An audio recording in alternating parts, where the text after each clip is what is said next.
So dear students, today we are going to start our exercise number 2, that is 6.2. And on 6.2 the questions are related to finding the squares. Okay. So I will tell you there are two methods of finding square. The first one is a normal method, which is just by only multiplication. And the second method, which I will tell you using the identity. Okay. So now look at here to the board. This is exercise 6.2. Please do it along with me. At least one or two questions you try with me. Okay. So question number 1 is telling you you have to find the square of the following numbers. Let's say I am taking the number like 32. Okay. Now I will tell you two methods of finding the square of it. The first one, that is a normal method, which you have to just simply 32 square. That means you are talking about 32 multiplied by 32. Okay. And when you will multiply this, whatever the answer will come, that will be the square of 32. Okay. Now coming to the second method. Second method is when you are talking about using identity. Now this identity you have not studied before. Okay, you have not studied it before. In this class 8, you will study more about this identity, which I am going to introduce right now. The first identity which you will study in this class will be a plus b whole square. ठीक है, a plus b whole square. That means if you are adding two numbers and you are having the square of that number, it gives you like a square plus 2ab. 2ab means 2 into a into b. 2ab plus b square. And the same identity goes for minus also, just having the different sign of negative. This is for a minus b whole square, which gives you the identity a square minus 2ab plus b square. Okay, these are two identity which we have to use it for finding the square in this. Okay, now let me tell you in brief how we will solve this question. Suppose you have to find out the square of 32. Now you must be knowing कि 32 को हम best कैसे describe कर सकते हैं. We can write it down 30 plus 2. Do you agree with it? Please reply yes or no. Can we write 30 plus 2? ठीक है. Now always choose numbers in such a way बेटा जो नंबर आपको easy पड़े. ये नहीं कि आपने ले लिया कि मैम 29 और 3 भी तो होते हैं, है ना. 29 और 3 भी 32 ही होता है बेटा, लेकिन 29 यहाँ पर एक टफ नंबर हो जाएगा. ठीक है, उसके बाद आप और भी नंबर्स ले सकते हो, but remember you have to choose in such a way that both the numbers which you are choosing should be an easy number. ठीक है, जिनका आप स्क्वायर इजीली निकाल सको. ठीक है. So now let's move on how we will do it. Suppose we write 32 as 30 plus 2, so that means 30 will become a and 2 will become 2. Sorry, 2 will become b. Okay, 30 will become a, 2 will become b. Now we will same value we will put on this a square plus 2ab plus b square. अब यहाँ पे रख दोगे, कैसे रखोगे देखो. Formula होता है a square plus 2ab plus b square. Now when you are putting the value in it, a square मतलब 30 का स्क्वायर प्लस 2 into a मतलब 30, b मतलब 2 plus b square मतलब again you have 2 square. This line is okay to you all? Please reply. This line is okay to you all now? Okay. Now just you need to solve. How will you solve it? Now look at here. Suppose I am telling you here. This is 30 square. Now I have told you अगर आपको ऐसे किसी number का square निकालना हो जिसके साथ 0 हो, तो बड़ा निकालना बड़ा इजी होता है. कैसे होता है? 3 का स्क्वायर हमको पता है होता है 9, और 1 0 का जब आप स्क्वायर करोगे you will get it 2 0, which I have told you in the previous class. ठीक है, ये हो जाएगा 900 easily. ये बचा आपके पास 2 into 30, which will give you 60, and 60 multiplied by 2, which will give you here 120. Again telling you 2 into 30, which will give you 60. 60 2 जा 120, तो ये आ गया आपके पास 120 plus 2 का स्क्वायर. 2 का square means we are already knowing it. 2 into 2, which will give you here 4. ये आ गया आपके पास normal number. Now simply you add it.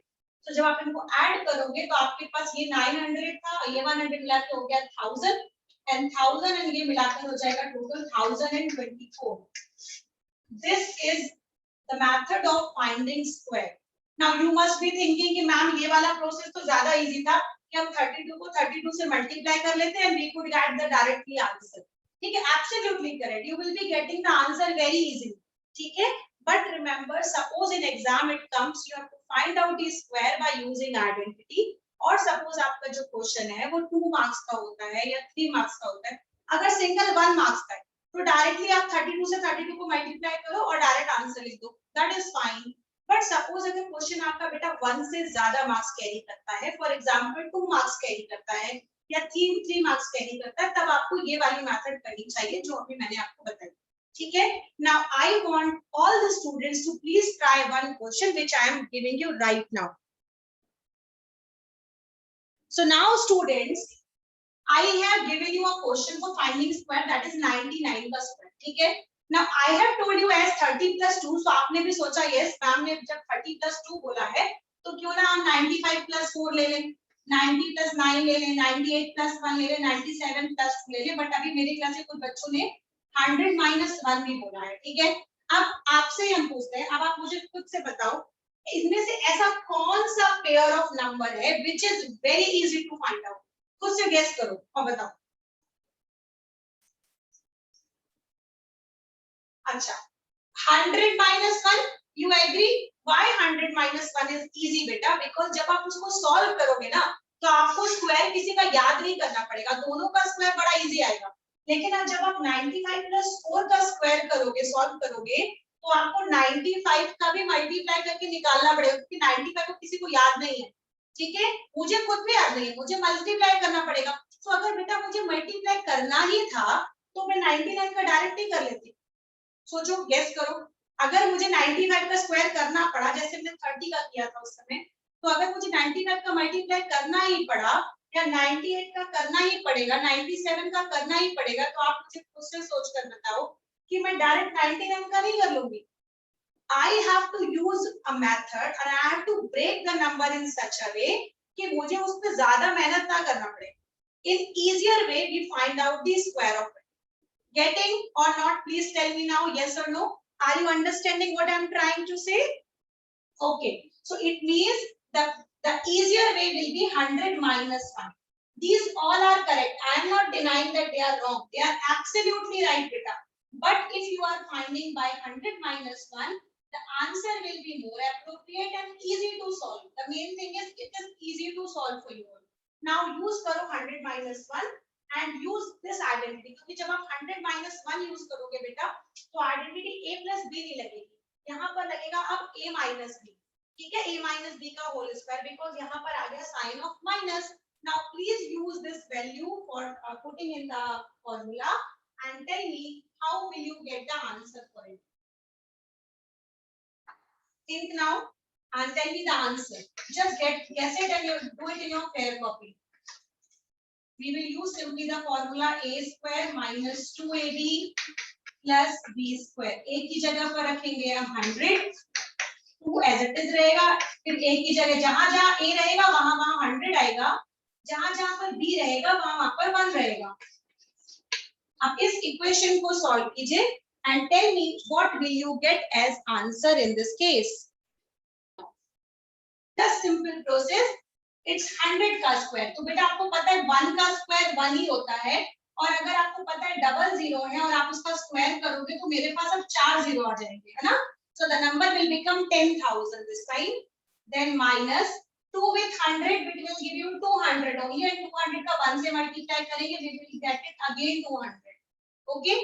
Then we have plus 1 का स्क्वायर. 1 का स्क्वायर कितना भी करो you will get it 1 का क्यूब, 1 का स्क्वायर 1 की power 4, you will get it 1 only always. So ये आ गया यहाँ पर. अब आपको सिंपली ये करना है, इन दोनों को पहले सब्ट्रैक्ट करना है which will give you here 9800 and this is plus 1 which will give you here 9801. ऐसा कोई भी मत कर देना कि ये 200 और 1 को ऐड कर देना बेटा. ये अगर आपने किया तो गलत हो जाएगा क्योंकि किसी ने किया होगा, मुझे पता है ये चीज, क्योंकि ये कॉमन मिस्टेक है जो बच्चे करते हैं. 200 और 1 को ऐड कर दोगे तो 201 आ जाएगा और उसके बाद 1000 में से 10,000 में से माइनस कर दिया, ये वाला प्रोसेस गलत हो जाएगा बेटा। किसी ने अटेम्प्ट किया है? Can you please be honest and tell me, किसी ने ऐसा ट्राई किया है क्या 200 में 1 को ऐड किया हो? हाँ, किसने किया है? करेक्ट, ठीक है, एग्री, एग्री, ठीक है। ख्याति ख्याति इज टेलिंग कि ma'am according to BODMAS operation last में होना चाहिए, बिल्कुल सही है। तो अगर आप ऐसे भी करते हो ना, ओके, कोई बात नहीं ना, सी इट्स 10,000, ये +1 है, आपने दोनों को एक साथ ले लिया और लास्ट में आपने 200 को भेज दिया अकॉर्डिंग टू बॉड मास। इन दोनों को आपने ऐड किया, ये आ जाएगा आपके पास 10,001 और उसमें से आपने 200 को माइनस किया, so you will get it 9,801 in both the cases. आपको किसी भी केस पे कुछ और आंसर नहीं मिलेगा अकॉर्डिंग टू बॉड मास। अगर आप करते हो तो भी तब भी आपको यही आंसर मिलेगा बेटा, which is the correct process. लेकिन अगर आप 200 और 1 को ऐड कर देते हैं तो वो आपको नहीं करना है, क्योंकि आपको ध्यान देना है this is in negative and this is in positive, both are with opposite signs, so you cannot add it, and you have to use the concept of integer. Now one more last question of doing this, please tell me what will be the square of 107? 107 का square, please find out and tell me the answer. 107 का square, this will be the last question for this pattern. I gave you 107, which you are knowing. If I break this number, it will be easily broken into 100 plus 7. ठीक है, which will be easy to solve. ठीक है, तो मैंने लिया 100 plus 7. Now you are knowing this is best described as a plus b का whole square. ठीक है, which gives you a square plus 2ab plus b square. So if I put a square, that means we will get it 100 का square plus 2ab. 2ab मतलब बेटा 2 into 100 into 7. This is second thing. Now plus b square. B square का मतलब हो गया बेटा 7 square. Now this is simply I have put the value. I have not solved it. I have just kept the value in the identity. Now यहाँ पर क्या है बेटा 100 का square. When you will solve it, it will give you 10,000. हमने पहले वाले question में भी ऐसा सॉल्व किया था. 1 का स्क्वायर 1, 2 0 है, उसका स्क्वायर आ जाएगा 40. Plus now 2 multiplied by 7, which will give you 14, double 0, so you will get it 1400 जब आप multiply करोगे. या आप ऐसे भी कर सकते हो 2 with 100 200, 200 with multiply 7, it will give you 1400 plus 7 का square which gives you 49. Now simply you have got this, just add it. So अब आप ये 400 है, ये 49 है, तो आप जाहिर सी बात है जब ऐड करोगे तो आपको मिलेगा 449. ये है 10,000 and 1,000 which will give you आपको 11,000. So the answer will be 11,449. Now how many of you have got this answer? Can you please tell me? So now we are going to do the concept of Pythagoras, और I am writing it, we can call it Pythagorean triplet also. उसको Pythagorean triplet भी बोलते हैं. Now सबसे पहले जिस triplet के बारे में डिस्क्राइब करते हैं, जिस ट्रिपलेट का मतलब होता है when we talk about 3 numbers. ठीक है, हमारे पास ऐसे 3 नंबर्स होने चाहिए, like I am taking the example A, B and C. ठीक है, सपोज ऐसे 3 नंबर्स जो पाइथागोरस की थ्योरम को सेटिस्फाई करते हैं, उन नंबर्स को, उनकी पेयर को या उनकी ट्रिपलेट को कहा जाता है Pythagorean triplet. Once again telling you, ऐसे कॉम्बिनेशन जो कि 3 नंबर का combination, so combination of 3 numbers which satisfy the theorem of Pythagoras, that called as Pythagorean triplet. For example, आपको याद होगा पाइथागोरस थ्योरम थी क्या? पाइथागोरस थ्योरम में हमें ये बताया था कि सबसे बड़े नंबर का स्क्वायर, ठीक है, इन तीनों में से जो भी बड़ा नंबर होगा, सबसे बड़े नंबर का square, like suppose I am taking B सबसे बड़ा नंबर है, ठीक है, I am calling it suppose B आपका सबसे लार्जेस्ट नंबर था सपोज. सो सबसे बड़े नंबर का square is always equal to the sum of square of remaining 2 numbers. ठीक है, this condition is known as Pythagoras theorem. और आपको याद होगा हमने ट्राइंगल में कैसे पढ़ा था इसको. ट्राइंगल में हमने ऐसा पढ़ा था कि किसी राइट एंगल ट्राइंगल की जो सबसे लॉन्गेस्ट साइड होती है, that is only called hypotenuse. So किसी भी ट्राइंगल की या किसी भी सॉरी राइट एंगल ट्राइंगल की सबसे longest side which is known as hypotenuse, उसका square is always equal to the sum of square of remaining two sides. Did you remember now? अब बताओ कुछ याद आया पुराना concept? Can be now yes और no? Are you getting the concept? ठीक है, सो अब हम यही चीज अप्लाई करेंगे। I am telling you about Pythagoras triplet, जो कि मुझे पहले से पता है। रिमेंबर, एक ट्रिपलेट का नाम मैं आपको बता रही हूँ, एक होती है 3 4 5। ठीक है, ये 3 4 5 एग्जाम में इस तरीके से आपसे पहचानने के लिए भी आता है कि बताओ पाइथागोरस ट्रिपलेट ये है कि नहीं है। ठीक है, तो सबसे पहले याद रखो, मैंने एक एग्जांपल आपको बताया 3 4 5 एक पाइथागोरस ट्रिपलेट है। अब प्रूफ करते कैसे है। देखो, आपको कोई ट्रिपलेट दे दी जाए और आपसे पूछा जाए बताओ ये पाइथागोरस ट्रिपलेट है कि नहीं है, तो आपको सिंपली करना क्या है, इसमें से सबसे बड़ा नंबर सिलेक्ट करना है। Can you tell me which number is greater here? 5 है। ओके, 5 है तो मैंने ले लिया 5 का स्क्वायर। अब ना बचे कौन से दो नंबर जरा बताना हो। 5 को हटा दो, अब बचे कौन से? 3 और 4। 4 एंड 3 करेक्ट।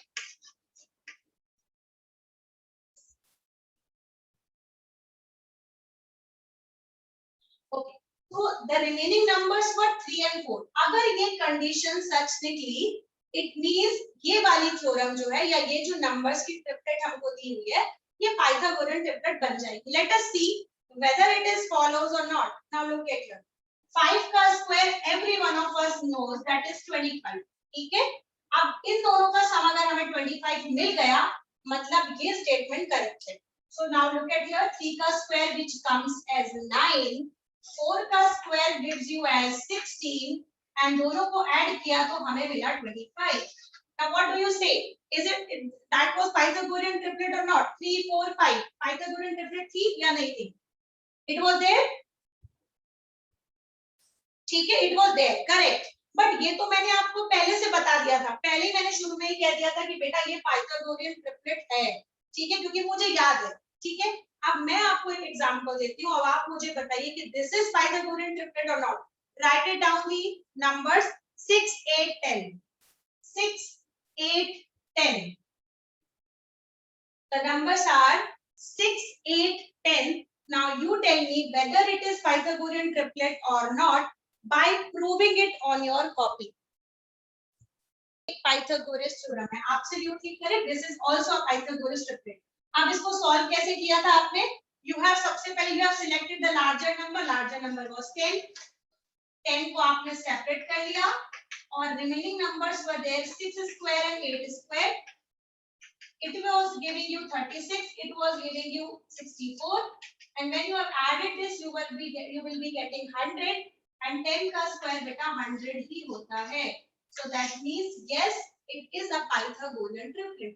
अब बात आती है कि मैम ये तो हो गया सिलेक्शन कि कोई नंबर दे दिया जाए आपको, उसका कॉम्बिनेशन 3 नंबर्स का और आपसे पूछा जाए कि ये पाइथागोरियन ट्रिपलेट है या नहीं, आपने बता दिया। बट ये पाइथागोरियन ट्रिपलेट आती कहां से है? सपोज मैं इन तीनों नंबर्स में से एक नंबर को मिसिंग कर दूं, ठीक है, या मैं सपोज आपको एक ही नंबर दे दूं और आपसे ये बोलूं कि बताओ बेटा इसका पाइथागोरियन ट्रिपलेट पूरा कंप्लीट करो, या मैं फिल इन द ब्लैंक्स दे दूं और आपसे बोलूं एक नंबर दे दिया और बाकी के 2 नंबर मिसिंग कर दूं, then how will you get the other 2 remaining part of this Pythagorean triplet? This I am going to teach you. We have 4 minutes and we'll be able to complete it. ठीक है, so remember beta, each triplet which you are talking about, any triplet जो कि हमने अभी तक पढ़ी होगी, उसका फॉर्मूला या यू कैन कॉल इट, उसके जो मेंबर्स होते हैं वो होते हैं 2m. All of you write it down this please on your fair copy. The heading will be Pythagorean triplet in the form of m. First you note it down, this heading 2m, m square minus 1 and m square plus 1. Any of the triplet comes from this formula, that is 2m, m square minus 1 and m square plus 1. This is the formula for finding Pythagorean triplet.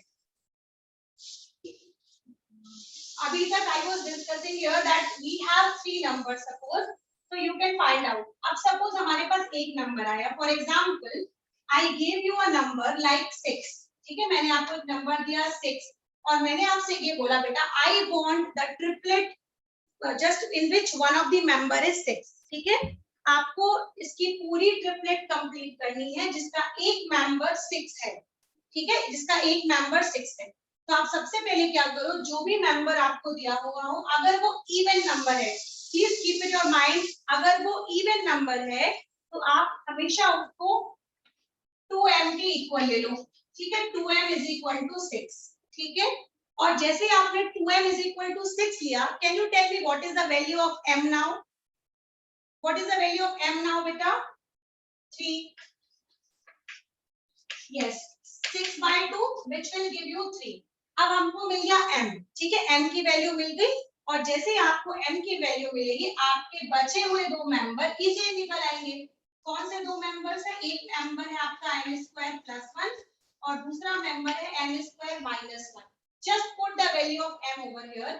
तो यहाँ पर हो जाएगा बेटा 3 का square + 1 and the round one will be 3 का square -1. ठीक है, now tell me please, 3 square मतलब 9. So 9 + 1 and this is 3 square -1, so 9 - 1. So 8 हो गया मेरे पास 10 और 1 हो गया मेरे पास 8. अब आपको याद होगा मैंने आपको जब बिल्कुल बिगनिंग में ही बताया था, अभी आपने कुछ देर पहले क्वेश्चन किया है कि पाइथागोरियन ट्रिपलेट इज 6, 8, 10. आ गया वही आंसर? टेल मी यस और नो. ठीक है, एक मेंबर तो आपको पहले से दिया था.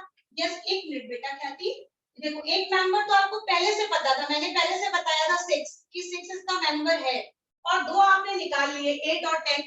इसका मतलब ये है कि हमको तीनों मेंबर मिल गए. एक हो गया 6 जो मेरे क्वेश्चन में पहले से पता था, rest to were 8 and 10. So whenever you will have the one member which will be given to you in the question, rest of the two members you can find out by using this concept. The first concept will be you have to suppose that that number will be gives you as 2m. 2m की help से आप पहले m निकालेंगे और जैसे ही आपको m की value मिलेगी बेटा आप उसमें क्या करेंगे, एक रखेंगे m² + 1, एक रखेंगे m² - 1 और आपका आंसर आ जाएगा all the 3 members. Yes, ख्याति you can ask बेटा. So students, I gave you the question 18. So 18 इसका मतलब हो जाएगा 2m. 2m is equals to 18, where m की वैल्यू मिलेगी आपको 18/2 which will give you 9. ठीक है, m की वैल्यू आ जाएगी 9.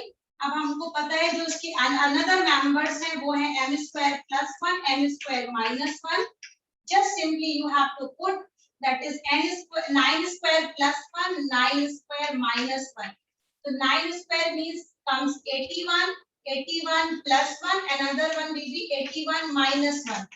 81 - 1 will give you 80 and 81 + 1 will give you 82. It means the answer for this particular question will be, because दो numbers इसके missing थे, so एक जो है वो हो जाएगा आपके पास 82 और दूसरा वाला जो हो जाएगा वो हो जाएगा 80. This is the answer which I have asked from you. 80, 82 and 80.